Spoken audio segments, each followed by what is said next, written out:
Solutions may seem impossible, but are actually surprisingly simple, and some can be implemented with relative ease over a short time scale.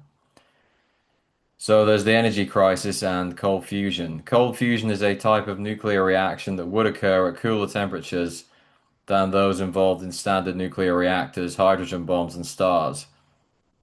Nuclear fusion is the combination or fusion of one or more atoms to release energy.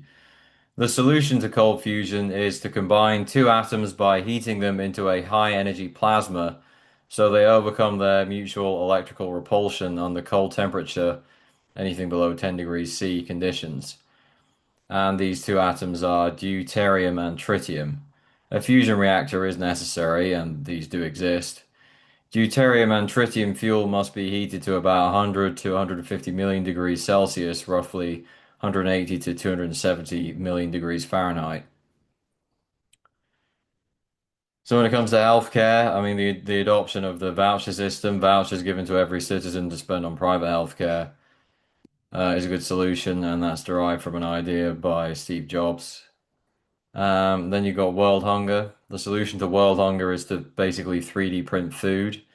One of the main obstacles with 3D printing is higher production costs, so more 3D printers should be made out of recyclable materials to lower production costs.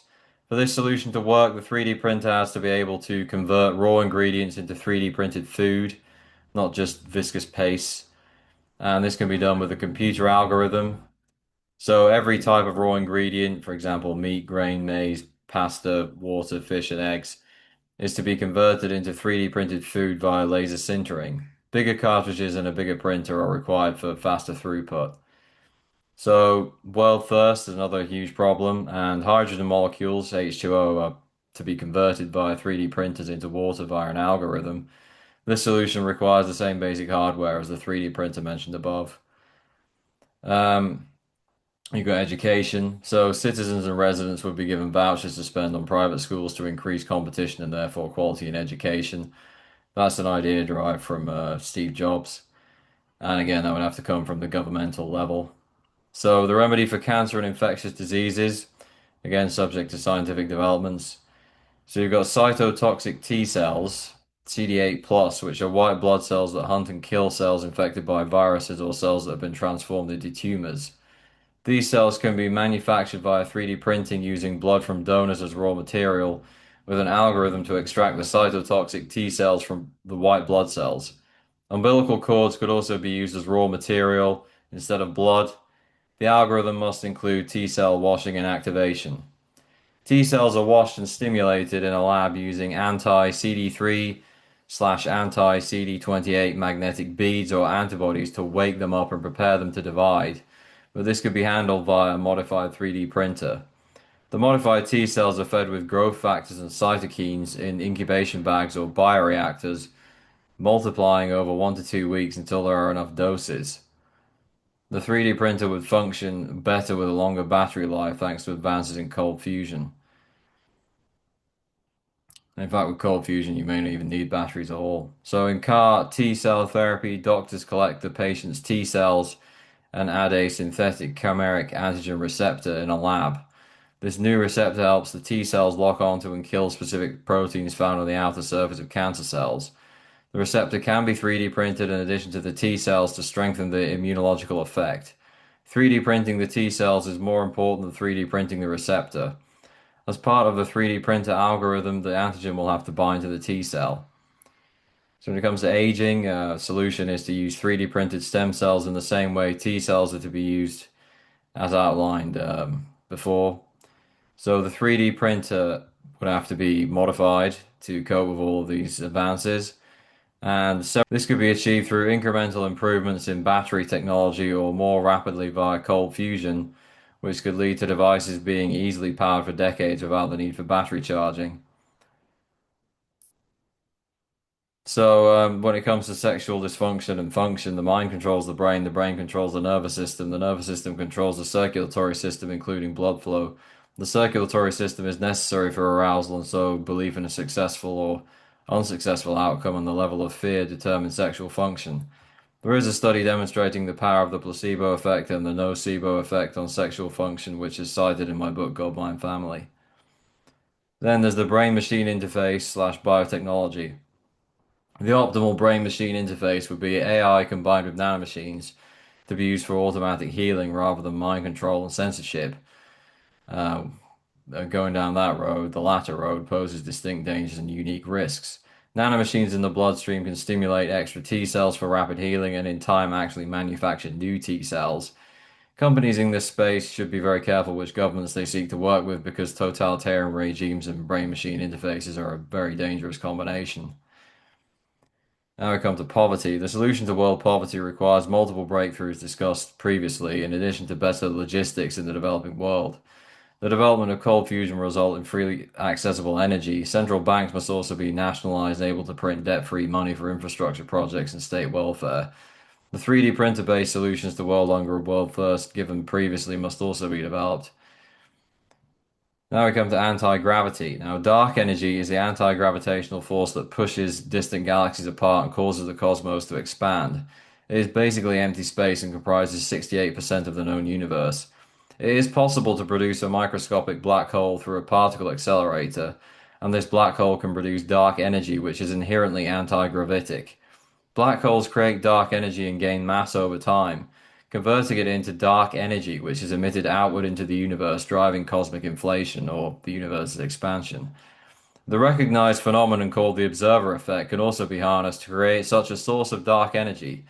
The presence of an observer with an unshakable belief in a positive experimental outcome would guarantee success due to the power of the mind over matter. The dark energy produced by an artificially induced black hole in a collider would be inherently anti-gravitational, but it would need to be harnessed into a usable form of energy. So an optimal anti-gravity engine would incorporate an artificially created microscopic black hole. The ensuing torrent of dark energy would have to be channeled into usable form by concentrations of mass and energy. In other words, gravity itself would be necessary to harness the anti-gravitational force of dark energy. The ensuing energy source would be far more powerful than any other extant form of energy and would enable far more efficient space exploration and transportation. This form of anti-gravitic energy would effectively harness and channel the power of space itself, which comprises most of the known universe, as opposed to extant sources of energy which rely on matter, only around 31% of the known universe. The controlled process of dark energy production would have to be subject to safety and ethical checks at the relevant institutions. Now we come to AI, artificial intelligence. The danger with the concept of an AI intelligence explosion and of AI going rogue and taking over or destroying the world is that there is a risk that the very idea could become a self-fulfilling prophecy that may be averted through understanding the power of self-fulfilling prophecies and standing down on that front. The other issue with AI and robotics is that they will create mass unemployment by replacing a large section of the human workforce. The solution to this problem is for people to up their game by one of three ways. One, receiving the Holy Spirit and receiving increased abilities from God in response to prayer. Two, accepting some form of brain-machine interface that incorporates AI and internet connectivity to enhance their intelligence and knowledge. Three, another option is to introduce a universal basic income, a flat payment to all citizens or residents in a country to cover or contribute to living costs given the increased levels of unemployment. The latter two options come with severe risks and dangers. A brain-machine interface with AI absolutely comes with the risks of mind control and censorship, and even worse possibilities depending upon which government is permitted access to the technology. The UBI, Universal Basic Income, can lead to a weak, enervated populace pursuing shallow pleasures and trapped in sedentary lifestyles.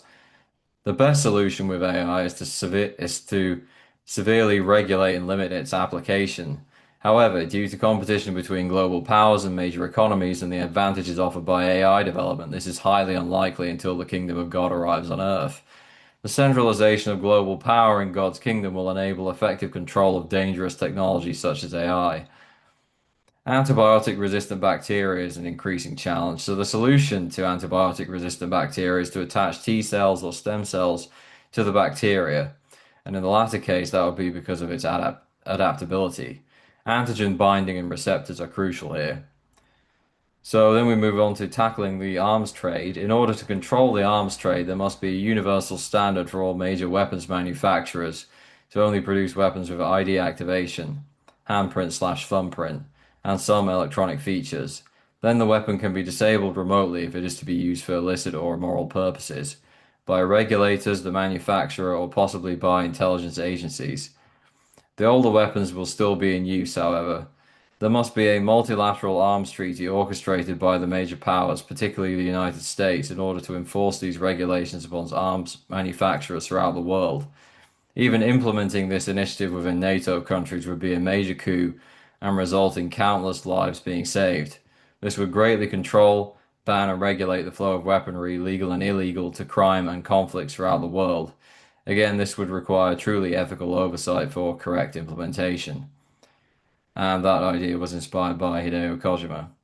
So, how to tackle corruption and money laundering? In a partially or totally cashless financial system, the digital currency can be programmed to forbid illegal transactions, money laundering, and bribes.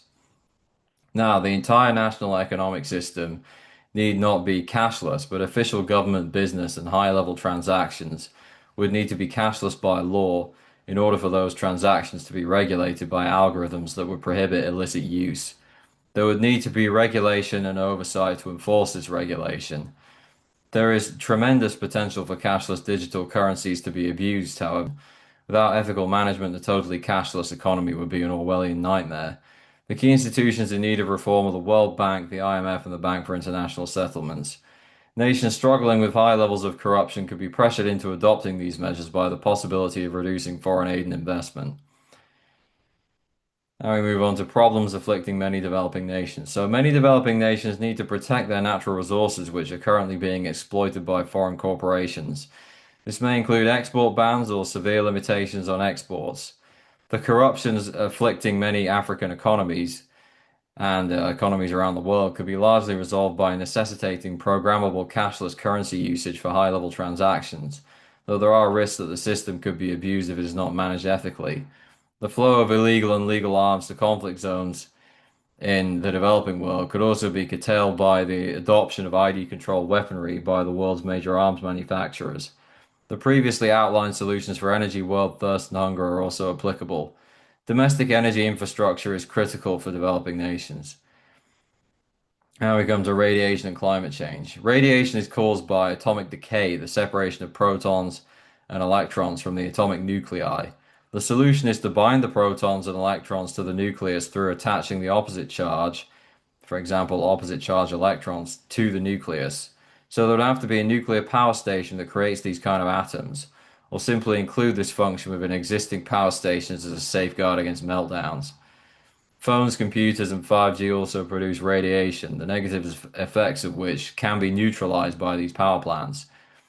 Climate change is caused by the sun's electromagnetic radiation, so the negative effects of climate change can be counteracted by the same means, because global warming is caused by solar flares. Human-caused global warming has a relatively negligible impact in comparison to these solar flares. So Elon Musk and Randall Carson help with this solution. World population. Now, the solution for world population is to use free energy from anti-gravitics and cold fusion to support a growing world population. And this was inspired by the work of Joseph P. Farrell. So forest fires. So one way to tackle forest fires is to place metal in the forest and scrub so that forest fires cannot be started by weather weapons, which rely on microwave energy. Of course, not all forest fires are started by weather weapons. And then we come to nanomachines. So 3D printing endogenous programmable DNA based on the individual's own DNA would overcome the body's immune response to foreign entities. The DNA nanobots could also be programmed to replicate themselves a certain number of times within the body via engineered plasmids, viral vectors, or host enzymes, which would solve the scalability and immune rejection problems. External energy could be drawn from magnetic fields. The main application of this technology should be to produce stem cells and T cells for therapeutic purposes. The T cells can kill viruses, bacteria, and cancer, in addition to gene therapy to address genetic defects. So this can be used to delete or overwrite the fear genes in order to help prevent or heal chronic disease, which is driven by fear of symptoms. Nanobots can also be used to regulate the nervous system by modulating or blocking neuronal activity or electric signals to reduce, manage, or eliminate pain and heal neurological diseases. Magnetoelectric nanobots could simply turn on the electricity in the nerves of patients with motor neuron disease, effectively treating the disease characterized on a physiological level by deficient motor nerve firing. This can be achieved via the piezoelectric effect or magnetoelectric conversion, the transformation of external magnetic fields into localized electricity. Nanoscale magnetoelectric devices create a charge that fires nearby neurons without wires or gene editing. This solution could also be used for neuroplastic pain, in other words, TMS, the mind-body syndrome. Combine this with stem cells delivered via nanobots or 3D printed to replace dead or dying motor neurons, and the condition can be healed.